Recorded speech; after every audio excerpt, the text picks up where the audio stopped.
Hello, it's another Monday, and I say hello to my people on Office Politics Champions.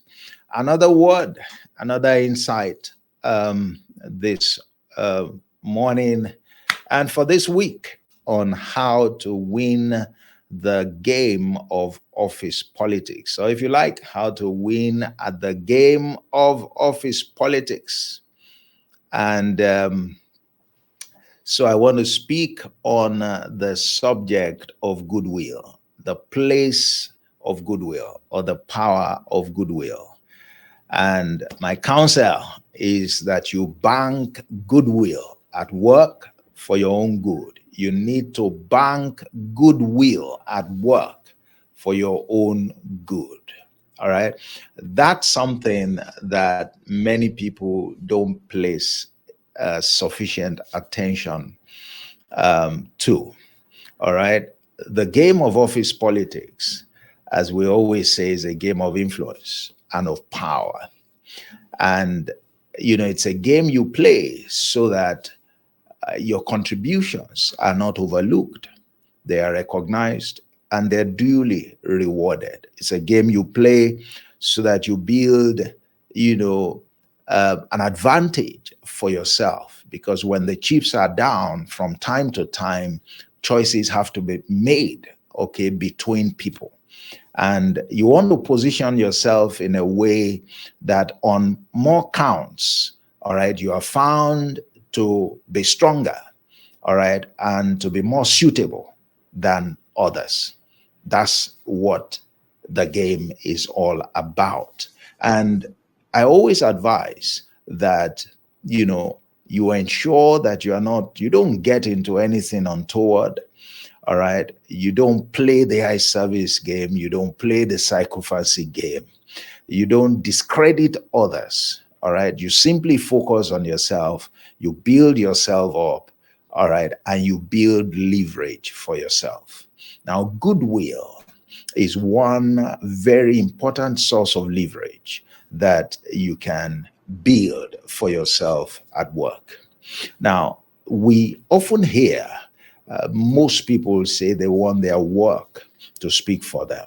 They want to focus on the reason that they are in the organization, which is, just to do their work and to get rewarded and recognized for it. And they expect that as long as they do their work, they will make progress. Unfortunately, many of them are disappointed and they then conclude that the system is not fair. Well, the system is actually fair more times than not. All right. Their problem is the narrow perspective they have about work. I've spoken about that before a couple of weeks ago. That's the problem they have.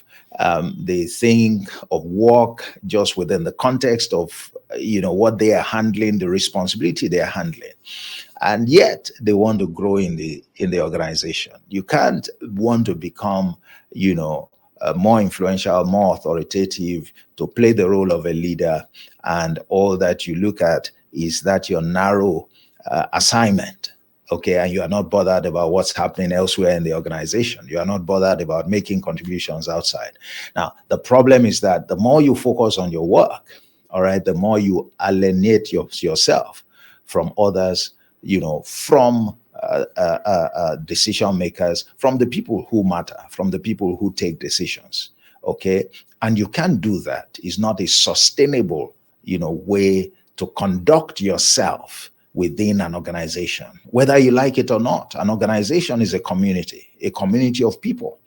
And if you keep wanting, you desire to be promoted, to be upgraded, you want to move closer to the top. Now, you are not integrating yourself in the community. Instead, you are taking yourself away. You like to stay in your cocoon. What's going to happen, when you are given a leadership role and you are supposed to provide over a community? All right, a community that you've stayed away from, a community that you've alienated yourself, from.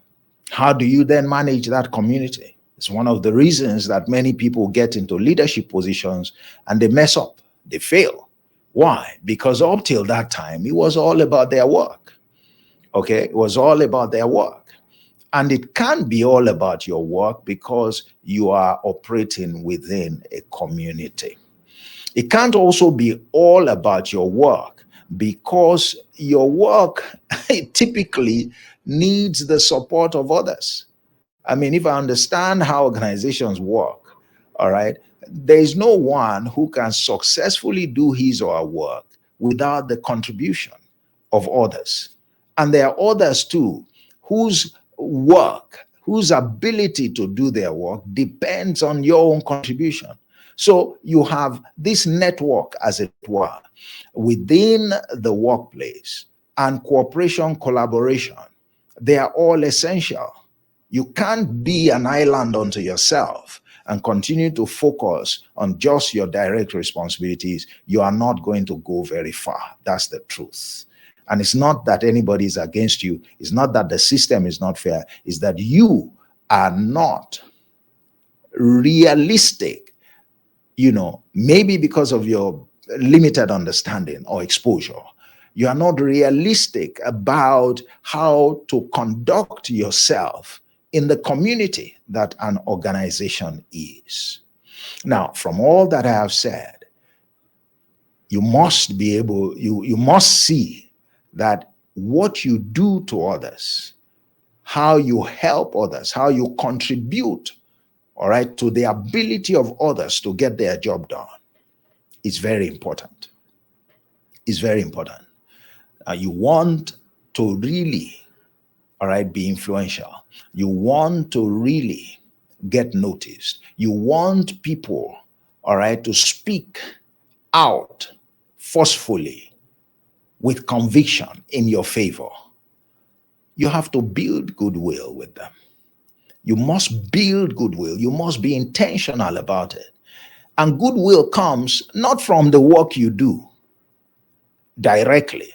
Goodwill comes from how much you serve others, how helpful you are to others. That's how goodwill comes. What consideration you give to others, all right, in the course of getting your work done, in the course of playing within the same community. Can others say something good about? Do they have a good perspective of you? Not just about your work, but what have you done to make life better, to make the experience better at work? All right. Do you have goodwill with them? Do you have goodwill with them? Every one of us has an opportunity to build goodwill at work.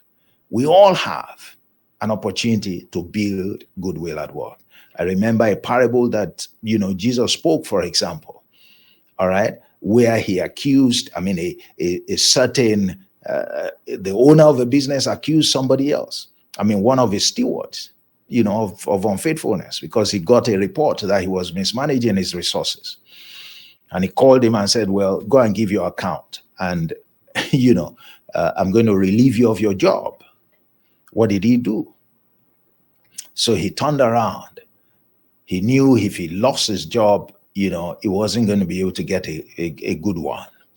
But his master had people who were owing. All right. So he went out and to each of those, were creditors to the company, and he began to give them, to write off some of their debt. All right. Now, I'm not sure that he even had that responsibility, but because he was the manager, he's been the one dealing with them. He took advantage of the fact that maybe it was within his authority to do, and he gave them a break, in different ways. What was he trying to do? He said, so that when I lose my job, all right, and I go to them, they will be able to help me. What was he doing? He was building goodwill. Now, let's be very clear. I don't advocate the way that he built goodwill. He simply confirmed that he was unfaithful. The same thing that had been reported about him to his boss was what he did. But the smart thing that he did, all right, was that he used he recognized the importance of goodwill, which is something that speaks for you, all right, at a later date, speaks for you. It's like an account that you load, and when your wall, your back is against the wall, you can draw on it. That is people speaking for you, people deciding to line up behind you, people, going to any extent to help you because you had once helped them. You had once been there for them. You have been known to be so selfless that you're always looking for who to help, and you offer concrete value. Okay. But we can all do that without undermining anybody, like he tried to do. All right. I am not an advocate of what he did, but goodwill you can build, and you should work to build it. You should work to build it. Every single employee has an opportunity, all right, daily, to build goodwill. And it's a very powerful leverage. It will speak for you when you are not there. And when you need to activate it, you can boldly do so, because many people that you have helped, they are waiting for you to ask them for help so that they can reciprocate that gesture. All right. But a lot of people, you'll be surprised how many people still do not understand this need. Jesus knew what he was saying when he said, you see, I have washed your feet. He said, now you do it for one another. What was he saying? It's important, all right? Through service to others, through helping others, you build goodwill. Goodwill is powerful. Goodwill will do for you what your performance cannot accomplish. Helping others is a crucial strategy in the game of office politics. All right. And there are many ways by which you can do that. I'm not speaking about that today, but if you want to, there are programs that we offer where we can delve into greater detail about how to to implement these strategies practically. But I hope that's been helpful. That's my word for the champions this week. And let's continue the discussion on the platform. If you have not joined the group, it's free. You find the link scrolling behind. It's a WhatsApp group for now. Please join the group, and let's discuss how to navigate office politics successfully. I'm sure you need it, especially if you're working in any, if you are an employee, okay, and indeed anywhere you need it, because everywhere you have a community, there are stakeholders who have interests, there is politics. And so in all of these places, these things, these nuggets we're sharing, they find relevance. And I can tell you, they are powerful. All right, they are powerful. Okay, so that's it. And, see you again shortly. See you on the platform, by the way, and then for next week, I will come with another insight, that could help you on your journey. For everyone who has stayed with me live today, thank you very much. And for all those who are going to watch later, thank you very much. Go ahead also, and subscribe to the channel so that you can be notified when these broadcasts take place. Enjoy a wonderful week, and God bless you. My name still remains Olatunji Shubodu. I'm your anchor on Office Politics Champion. Bye-bye.